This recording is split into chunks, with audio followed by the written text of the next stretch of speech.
Welcome to Wealth Plan TV. Today we're looking at debt. And if you remember, we're picking up some of our tips on how to save money from the previous episode. But look, first, let's talk about a couple of items in relation to debt. Now that the government have removed exit fees from loans, do you have the right loan and might it be worth checking out? And also there's new credit card rules that came in on the 1st of July this year. Do you need to change your credit card so your card matches these rules? We'll have a look at this with Simone a little bit later and we'll spend a little bit of time there. And finally, in relation to debt, keeping up with the Joneses. You recall from our previous episode we spoke about Fred and John, and John, even though he earned $450,000 a year, was a complete basket case. If you were trying to keep up with him, you'd end up in trouble. So bugger everyone else, just do your own thing. Don't worry what anyone else has. Manage your own finances. This is the biggest cause of debt in my view. Okay. Back to round up our 42 tips, and we're up to number 18, okay? Cut the cost of your fuel bills. Carbon price or just rip off? I mean, who knows? To save money on your bills, have a look and see what the other providers are offering. Are they cheaper? Could you save money by combining gas and electricity on the same bill? You probably could. Whatever this research gives you in terms of an answer, check out your current provider. Get your reduced cost, then ring your current provider up and see if they'll match it. Cutting your home phone bills. Well, the first thing is, with mobiles, do you actually need a home phone now? You mightn't. If you do, however, check up the other providers. Are they cheaper? Same story. Can you save money by bundling the internet? Can you save money by bundling the phone, your mobile phones? Or can you save money by bundling them all? When you've got the best price, again, go back to your current provider and ask them to beat it. Consider your mobile. You've probably got your mobile on a plan. Are you fully using the plan? If not, and you're in contract, will your provider reduce the plan to a lower amount without the contract breaking? If you're out of contract, consider a pay-as-you-go. But if you do take a pay-as-you-go option, make sure that you monitor that. Make sure it doesn't cost you more than it did before. Okay, we're up to entertainment now. We're on tip 21. Book early. Okay, so there's lots of competition in Australian Airlines, so if you want to fly, book early. The airlines put a number of prices on each seat, the cheapest through to the most expensive, and when the cheapest ones are sold, the next one in line is the cheapest seat you'll buy on that day. So if you get in there early, you're going to get the cheapest seats.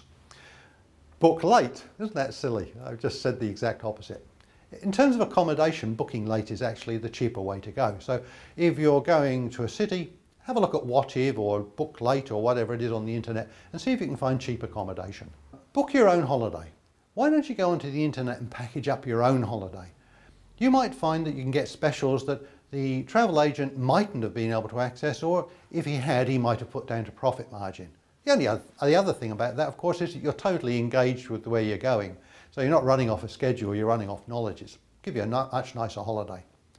Don't pay full price for theme park or theatre tickets. There's lots of last minute booking places. Try the half price ticks in your city. On the day of the event, you can say, I think I'll go out tonight, pop along to the half ticks and find out where you're going. Okay, beat the ticket touts. For rare tickets, you have to know when they're going on the internet. So enroll in the newsletter or the alerts that relate to those tickets. Get on the internet early and get your tickets, and that way you'll avoid paying a rarity premium. We're at 26 and we're talking now about habits. Probably need to talk a bit faster. Do you need your cable television? With digital free-to-air, is there now enough choice? If you can do without your cable, you're saving $1,000 a year. I don't know whether you can. If you can, do it. The lottery, it won't be you. The chances of winning the lottery into the millions. If you must, only buy one ticket, not multiples, because, hey, if your numbers are coming up, they'll come up with one ticket. And if you do decide to play the lottery, register the ticket so that if you miss the numbers on that week, you don't lose the vast amounts of money you've won. Ask yourself, do I really need this? Lunchtime shopping. So if you've got an hour to spare at lunchtime and you go out and shop, this isn't particularly good. So lunch opportunity boredom shopping generally is a waste of money. Buy to a list or buy to a plan. Walk or cycle to work or the station. If you're in a zone 2, walk to the zone 1 station. If you're close to work, walk or cycle to work. If you can't do it on the way to work, do it on the way home from work. Okay, we're up to 31, we're moving along. Cut down your drinking. A few beers a night after work is a very expensive habit. Set limits and stick to them. Here's the big one, pack up smoking. If you're smoking 20 cigarettes a day, you're wasting over $5,000 a year. So pack it in. You're much luckier than people who don't smoke. They'd have real trouble putting $5,000 back in their budget. Cancel your gym membership. Gym memberships are great. You go there and you're enthusiastic and you go 8 times a week, and then after a couple of months you go once a week, and then after a couple of months you hardly go at all. If that describes your gym use, get rid of the membership. It's, I don't know, $20 a fortnight that's back in your budget.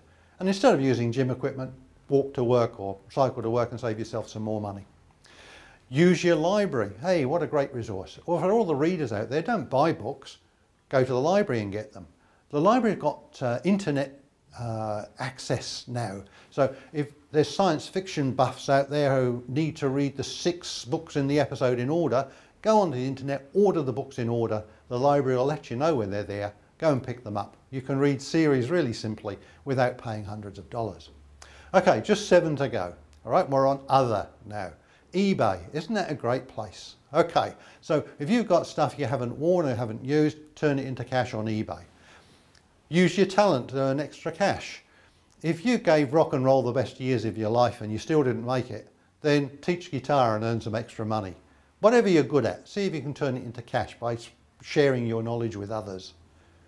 Do it yourself, we're up to 37. If you're into do it yourself, good. If you're not, and you're a little bit frightened of it, try a simple job, something nice and small. You'd be amazed at the quality you can produce when you're doing it for yourself. Just don't expect to do it in the same time as a tradesman would. And if you do manage to do it, then what you need to do is spend a little bit of money on tools for the next job. Spread some of your savings on efficiency. Do you have a 2-week-a-year car or a 50-week-a-year car? A 2-week-a-year car is one that tows the boat for 2 weeks and it's big and expensive for the rest of the year. If you've got one of those, why don't you buy a 50-week-a-year car and rent or borrow for the other 2 weeks? Claim your tax benefits and social link credits. Make sure that anything you're due to have, you get. You do that by keeping good records and seeking good advice. 40, we only got a few to go. Take up a money-saving hobby. If you've got a hobby that you can earn money at, why not? Or if you've got a business idea that you can turn into a bit of cash, hey, go for it, boots and all. Extra money is well worth achieving. Extended warranties. When you buy anything from a store that's electrical, the salesman will say, and do you want an extended warranty with that? It's like McDonald's, do you want fries with that? And the reason for that is it's highly profitable for them. I don't think the goods you're buying are going to fail, but how about putting the money that you would have put into an extended warranty into a contingency fund that'll pay for the repair of everything you have? You'll probably find yourself ahead after a number of years. Finally, number 42. Go to the Citizens Advice Bureau if you want some advice. Rather than going straight to a professional, why don't you try the Citizens Advice Bureau? You might be able to find a solution without spending a lot of money. Okay, so we've done the 42. I had to talk quicker than I liked, but nevertheless. Now, we'll meet Simone after the break and we'll pick up on some of those earlier points as well. See you after the break.